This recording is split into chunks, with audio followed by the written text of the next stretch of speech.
Have you been doing mental math at the store and putting some groceries back on the shelf? Maybe even stretching meals a bit further so you'll have to buy less? If so, you are not the only one. According to a recent survey from Spergel, an insolvency and debt relief firm, more than 60% of respondents said they've skipped meals or reduced portions because of financial pressure in the past 6 months. Over half used buy now, pay later line of credit or payday loans to buy groceries. And 2 out of 5 Canadians delayed paying a bill so they could buy food.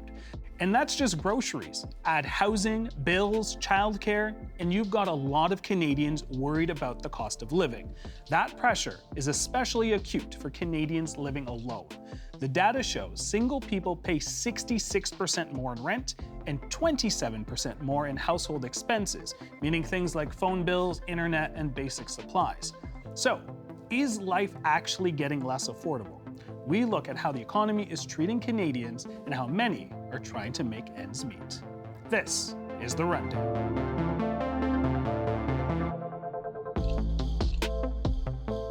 Back in December, Abacus Data found that 67% of Canadians said that the cost of living was the worst they could remember. Nearly 2/3 said that it should be the top priority for the federal government. So, what's the situation right now, and how hard is it to get by, let alone get ahead?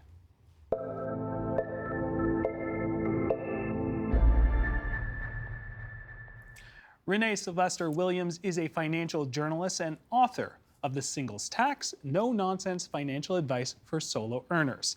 And Erin Kelly is the CEO of Advanced Symbolics Inc. Kristine Beese is the founder and CEO of Untangle Money. Great to have all three of you on the program. How are you all doing? Great. Yeah. Great to have you. All right, Erin, we're going to start with you. Take us through some of the research AI pollster Polly found on affordability in this economy. People are struggling. Yeah, exactly. So we did a research here, and we looked at how many people said that they're having financial hardship. And when Polly divides it, she divides it up into major struggle, somewhat struggling, not really struggling, or I'm fine. And I think what was most amazing, first off, is how much that percentage of people saying it's a major struggle has grown since 2021. So you see in 2021, 8.7% of people said they were having a major struggle, and now it's over a quarter, 27%. And that was major. COVID when we're talking 2021 as Right. well. So, and I don't know, and we'd have to go and look at it more. Did the COVID subsidies help people? Otherwise, it would have been worse. I mean, obviously, it would have been worse because we were having a pandemic. But you see how it just really grows. And when more than a quarter of your population says every month it's a major struggle, that's a crisis. I mean, that is a crisis. All right, well, Kristine, with this research, does it align with what you're seeing with your clients these days when we're talking about major struggles? 100%. What we look at is on an after-tax, after-deduction basis, and we make your budget square, and then we fill it up with the things that you spend your money on. And we do fixed costs, or we call it committed money. And then we know from research that there's an amount you need for variable costs, so food, clothes, gifts, all the things and everything else. And then what's left over is what you can put towards future money, retirement savings, and things like that. And we see these costs just compressing your flex money or your variable spend and your ability to save for retirement. It is very hard, and the square isn't keeping up with the demands for the costs and the spending. And one of the things that we talk about that's really important to know, and it's research backed, is that with your variable spending, food, clothes, gifts, all the things and everything else, you need to get joy from this. If, as human beings in the middle income, if we do not get joy, we will do something called revenge spending. Okay. So we can do 3 to 5 years tight. So this is why I think it's interesting when we tell young people that they should live like they're a student for as long as possible. Well, we really can't do it for more than 3 to 5 years. And then you will actually revenge spend and take away a lot of the hard work you've done. You might go into debt. It's really it is really hard for people. I'm marking the words joy on my paper, double underlined here. What does joy look like when we're talking about joy? It moves the dial for you internally. So it looks different for everyone. And it was interesting, it is a very tight band. But so maybe Renee really likes spending on food, maybe Erin really likes spending on clothes, but the percentage of spend that goes to all these things is very similar. It's just the categories inside that change. And it needs to feel like you're doing something that is important to you, right? So, if we look at tropes, it could be the coffee, it could be the avocado toast, it could be the eyelashes and nails that women are constantly criticized for. But it really needs to move the dial for what is important to you, and it changes over time. All right, Renée, I'll get you to add on that. I completely agree with everything, because the thing is, like, the conversation is changing, but for decades, and Kristine, you let me know as well, the conversation has been like budget, budget, budget, budget, budget, right? And that goes back to revenge spending. Somebody cannot live on a stringent budget for months or years at a time, because what happens is you get no joy, you're deeply unhappy, you spend a lot of time very conscious about your spending, and then next thing you know, you are revenge spending. Revenge spending became a very popular term in year 2 or year 3 of the pandemic, because people were just so tired of, one, being indoors a lot, especially in Ontario. There was a lot of financial stress about, because some people weren't working, some, there was CERB and all of those things, that people just started spending in order to feel something.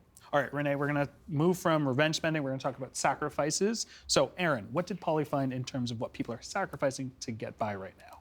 Well, some people are sacrificing very deeply. I mean, we're beyond the fluff at this point. So if we look at families are sacrificing vacations. Number 2 is saving for retirement. Parents aren't saving. Now, what I found interesting on the right here, you'll see we have the singles spending. The singles are continuing to save, and I think that's probably because they don't have that safety net. Maybe there's a false sense of security with couples, right? But so couples, number 2 is savings is going out the door, and then you go down the list, subscriptions and gifts. Both groups giving up gifts. For singles, that's number 1, that's going out, gifts, and then subscriptions. And so, yeah, I mean, people are already giving up those joyful elements that Kristine mentioned, and we're into basic things like television. Right. All right, well, Renée, help us interpret this. With your research based on the cost of living for Canadians who are single, how do you look at this? Honestly, when I saw those slides, a lot of it wasn't a surprise to me, right? But the fact that people are giving up savings, I would agree with you. I think possibly it might be a case of couples are like, especially if you've got younger children, like, okay, we're just going to do this, hopefully, short-term sacrifice. And then, longer term, where ideally we should be reaching our peak financial earnings years, be able to catch up.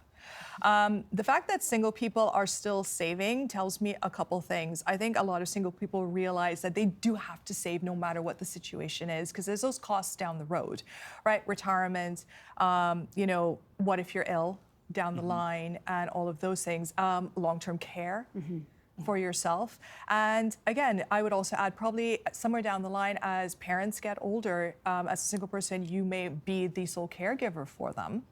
So you have to have that cushion. So the fact that single people are still saving reassures me, but also kind of like the vacation thing, that tells me like a lot of people are not getting that ability to, get some stress relief, walk away from work, and that work-life balance concerns me a lot. Okay, well, Kristine, I want to get you in on there. What advice are you giving clients right now about spending versus cutting to get by? Yeah, so we protect that flexible spending, even though it may be harder to spend. We call it the do-it-all years. That most couples with young families in Canada have these do-it-all years. Sometimes it's with elder care as well, where there just isn't actually there's not enough money to do it all. And so what we look at is, and in some ways you can think it's depressing, but I think it's nice to have at least some options. We look at retiring later, having a part-time job in retirement. We really focus on something that you might enjoy doing in part-time, and then potentially downsizing, or the Golden Girls retirement, which isn't for everyone, but it is a trend we see in all countries other than the U.S. Increasing is people. For people who aren't familiar, Golden Girls retirement. It's mainly women who outlive their partners or are single to start with. Collecting their resources together and owning or renting a home with other women. And they say the maintenance goes down because you're not the only one cleaning. They say there's always somebody there, and then there's a built-in social life. So it's people who like it really like it. Some people really don't like it. So depends on the person. I got to ask, how realistic is something like that? Surprisingly realistic. The housing chapter in my book is the longest thing, and there's a whole section on sort of that community housing situation, and it's been done. Okay. Not abroad, so there was that whole meme that kind of went viral of 7 women in China who bought a house. Yeah, right? Yeah. And all of that stuff. But there's Clarence Commons in Toronto, where about 6 or 7 people pool their resources, got a mortgage with the insurance, and bought a place. And you can read it in the book, but they sat down and had a very transparent conversation about finances and how much they're willing to spend on renovations and repairs and all of that stuff. There is, I forget the Radish in California, where they pool their resources, bought land, and there are multiple houses on it, right? Families, kids, and all that. They're actually selling it right now as we're speaking. Compound of sorts. It's a compound of sorts. And then there is an association called Single Women Living Together, which provides support for lower income women, mostly in Ontario. And what it is a resource for women who are looking to partner up with other women and rent. So these are all options, and people love a Golden Girls scenario. Fair enough, But, yes. but you are right, it is complicated because when talking to all of these people, you have to be willing to be emotionally and financially transparent because, as Pat, who founded Single Women Living Together, told me, it's not the big things that cause friction, it's the small things. Like politics, yes, but just things like somebody might want to run the dishwasher at like 6 in the morning. Right. Somebody else might. Food smells. Who's taking the spoons and forks? Who's taking the spoons and forks? Fair enough. That kind of thing. Flashback to dorm living. It is flashbacks. All right, I want to get living. Erin involved in this. We hear the news, and it's grim. We see the data, it's grim. But many of us are still living as usual. And I'm curious, is there perhaps a disconnect? Are people perhaps ignoring it and maybe leaning into debt a little bit? Oh, people are definitely leaning into debt. There's no question about that. And some people aren't feeling it. I mean, we do have that small slice of the population. They know that inflation's gone up and stuff, but they weren't so close to the edge that, but people are definitely leaning into debt. All right, Kristine? Yeah, I would agree. And I actually, when I saw the data, I was curious, when people said they weren't cutting back on savings, was it because they weren't saving to begin with? So a little bit deeper, because when we work with people, we force the savings conversation issue, but sometimes it's not something that's happening right now. So that's something that I'm worried about. I don't think enough Canadians understand how debt works and understand, the difference between getting your money working for you versus getting your money working for someone else. What does that mean? Getting your money working for you means that the money that's invested is making money on itself. And so we actually break down what you contributed and what money came that you did not contribute, came from that return on investment. And if you start early enough, the return on investment is more than half what you contributed, which is how you can afford a retirement. And so when your money is working for someone else, you're doing that to the benefit of someone else. You're paying this, instead of it going up, you're paying this going down. And so one of the things that really bothers me when the government talks about, we've made mortgages longer, so housing is more affordable. I'm like, that's actually not more affordable. It's a misnomer. Right. You're now asking people to pay much more in interest, and you're asking people to work much harder for the banks. And a lot of people, I'd say, don't understand. You're very right. They don't understand that a lot of these. So we did a study on people going bankrupt, and when you go bankrupt, the financial advisor, all sorts of professionals come in, right, to help you pay back these debts. But they're not working for you, the bankrupt person, right? They're working for the people that you owe. But a lot of people just trust this and don't get their own financial advice, or because they think those people are helping them. And so I think one of the things that came out loud and clear, which we didn't make a graph for, is that everybody, whether you're single, you're a household, everybody feels our tax system is too complicated. Right. It's actually not working well for anyone, okay? And if you have to hire a professional just to pay the government your taxes, because you feel otherwise you're not getting all the little exceptions you could have gotten, or if you, heaven forbid, you're in a bankrupt situation, you can't afford to help anyone, but you can't get through it on your own, so you're kind of at the mercy of the others who do have professionals. So because we've seen people who are slaving away to pay off the debts and everything they own, whereas it would have actually just been better if they kind of declared and walked away in a way. Very and interesting. I really wish consumer proposals and bankruptcy had less stigma, because I think, we give it to businesses all the time. Right. And I think that we can get into trouble, and it's compounding, and it can just spiral out of control. And I wish people would take the reset and just, I didn't realize that you had to get your own professionals. I don't know as much about the space as I would like to, but I really wish we didn't have the same stigma about it and more people took advantage of them. There's a lot of shame and blame about money. Like, if you cannot manage your own finances personally, for some reason, that just becomes that you are a failure as a human being. But if you think about it, like, a lot of Canadians aren't really exposed to actual proper financial education. They kind of see how their parents or their family react to money, so they kind of build up their own money stories. Yeah. But, having a conversation about, maybe when you get your first allowance or when you start working and all of those things doesn't happen with a lot of Canadians. All right, with that being said, in our last minute that we have, I do want to make sure that we get some advice from the experts here.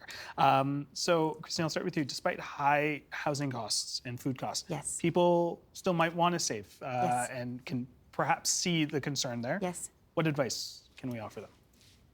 Know that you're not able to do it all. You aren't. The math doesn't math. It doesn't work. It's about trade-offs. Really focus on what's important to you and let the noise fall away. And so one thing we like to do is base your costs in hours, for how many hours you work to pay for something. So I think it's a lot easier to decide if a coffee costs me 1 hour of my time, is that worth it for me? Or if an item out of a vending machine is an hour of my time, is that worth it to me? And if we stop sort of frittering our money away and we spend it intentionally, we find that people have much better outcomes, and they're able to and the trade-offs feel more manageable, and they're able to get to the things that bring them joy. But it's a different way of looking at it. So you're doing great where you are. You're gonna have to make trade-offs, figure out what's important to you.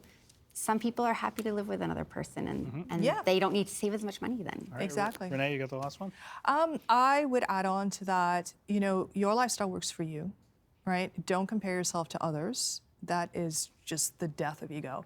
But also, on a sort of bigger scale, support policies that will help you, right? Is it, again, is it a housing policy that works for you? Do you love the idea of co-op housing, which can be 30% under market, and you still own something?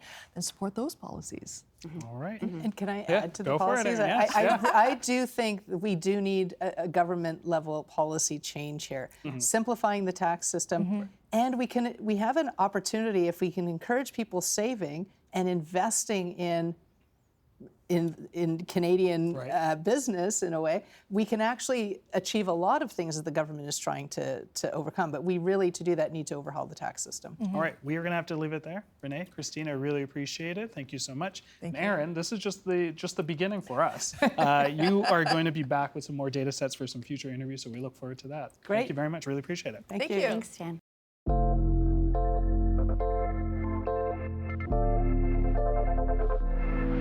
When you live alone, the math is simple. There's no one to split the bills with. Housing, groceries, utilities, it all falls on one person.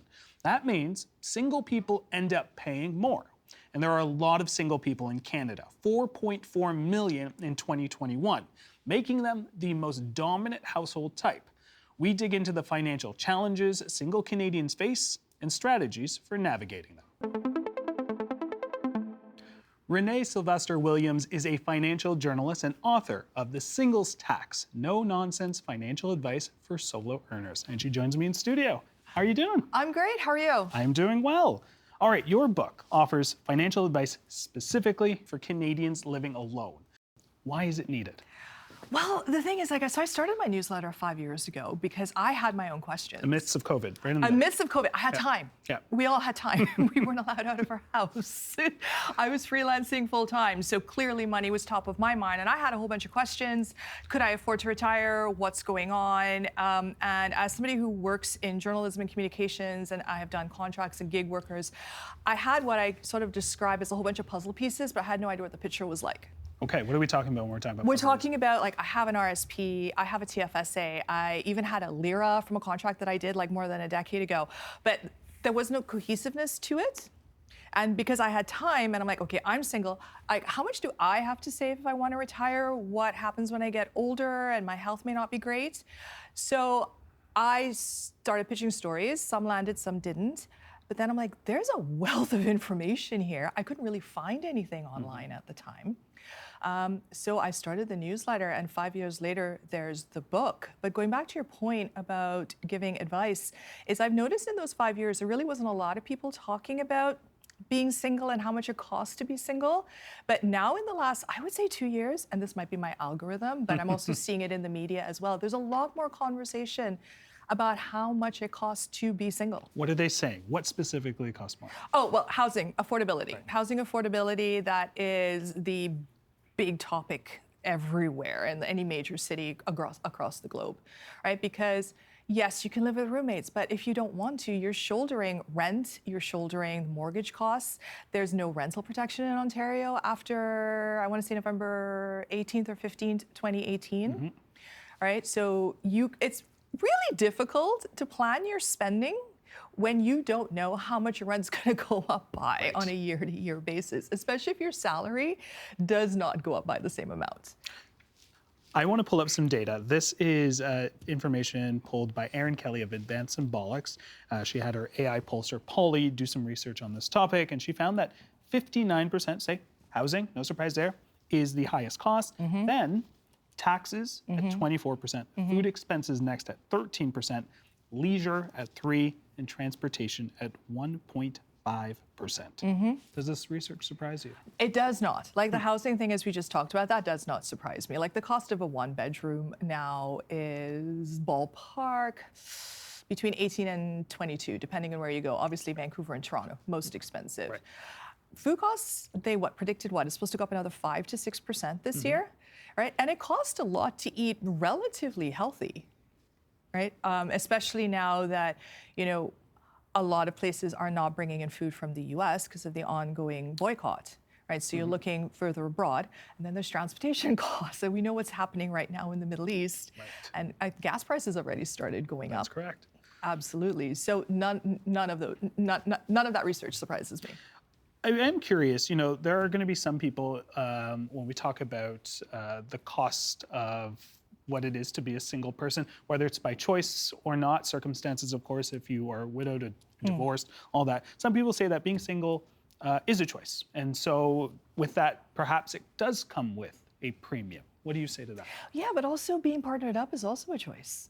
I mean, there's choices around the way, but I will push back on being single as being a choice, because for some people it isn't. We don't know what happens in a person's life to make them decide to be single, right? We don't know, and I would never want to speculate on that, because we don't know what's happened in a person's life from childhood up. Maybe they've gone through a bad divorce, maybe they were widowed, maybe it was something terrible. But the thing is you shouldn't be financially penalized for making a decision, right? Like, there was a RBC study that found that single people tend to pay about 66% more rent-wise, because you're not splitting those hard costs. So I would push back on that. Well, let's go back to that the data that Erin Kelly had pulled out there. Taxation. Why is it a sticking point for singles? I think as you get older and you're planning for retirement, and a lot of this has to do sort of post-retirement, there's income splitting, right? Which the higher earning spouse or partner you can split your income, which theoretically drops you down into a different tax bracket. A single person, especially somebody a higher earning single person, doesn't have that option. And even if they maximize all their tax deductions, they still don't get that advantage, right? Because they are the economic household unit. Even if they live with a sibling, they're still not considered the same economic household unit as somebody who's common law or somebody who's married. Can we do a little history lesson a little bit? Because in your book, you talk about sort of income tax. If we go back to the First World War, the perception and the idea of income tax was actually geared perhaps more to single people? It was more the individual. The individual. The individual, not Help so me much. Understand that. Yeah. So when they were looking at putting together the Income Tax Act, which is what we have, they were looking at it on an individual basis. All right, so they weren't going to specifically kind of focus on couples. Right now, we do all file our taxes individually. There are just some benefits that, advantage couples, right? So let me just make that really clear.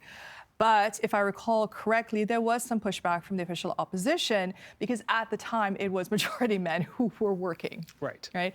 Women went into the workforce in World War II, and then they came out of the workforce after that. Well, majority, not everybody, and then of course, more and more into the workforce. And keep in mind, the tax code does change because it was in the early 2000s where gay couples, whether they were partnered or married, were recognized as an economic household unit as well. So there's possibility for change. What that looks like and how deep it will go, I don't know. But I do think there are opportunities for change there in how you redefine an economic household unit. All right, I want to go back to housing. Yes. How are singles being shortchanged when it comes to housing? You obviously talk about rent and rent splitting, but there are other, when we talk about a mortgage, quite challenging, just in this where we are today. But yes. So if you are a high earning single, you probably have a better chance of qualifying for a down payment. But these days you need a minimum 2 income and possibly money from a family member, the bank of mom and dad, or a gift, a monetary gift to afford something, especially in the 6 or 7 major cities across the country. So financially, it can be more difficult for a single person, especially somebody who may not be in the top 20 or top 15% of income earners in the country to buy a place. all right, I want to give some people some solutions, some advice. What are some top 3? Give me top 3 tips in terms of protecting themselves. In terms of savings for the future. What can someone do if they're single? Well, I like to say, I'm not going to tell people to budget. I feel like people already know that and they're doing it. Fair. So it feels a little condescending for me to say, go budget. You can budget your way out of a financial crisis. Okay. Right? Not a housing crisis, my bad. But kind of just know where you are financially. Like, you don't have to know what every single dollar is doing, but kind of a general picture of where you are and where you want to be. And I would say, the second thing I would say is get involved in your community. What does that mean? It means, I think, having a strong community around you, especially when you're single, is even more important. So I believe it was chapter 2 or 3 where I talk about having a team around you. So obviously friends and family, but also things like having a good employment lawyer, right? There's a lot of layoffs happening right now. Having a good employment lawyer can be the difference between getting 2 weeks severance and 12 weeks severance. That happened to me when I got laid off about a decade ago. And the third thing, and this one is, I would say, get more politically active. Like, support politicians that are looking or have concrete ideas about how to address housing affordability, how to make it easier to live in a city, whether as a single person or as a family, right? Because there are just some things that cannot be solved by the individual in of itself. It takes perhaps a whole bunch of people getting together and supporting political action. Renée, we are going to leave it there. I appreciate your time, your insights, and your passion, of course. Thank you so much.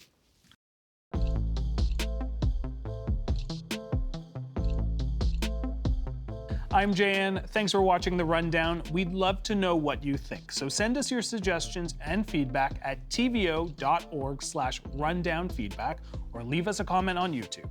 Until then, I'll see you tomorrow.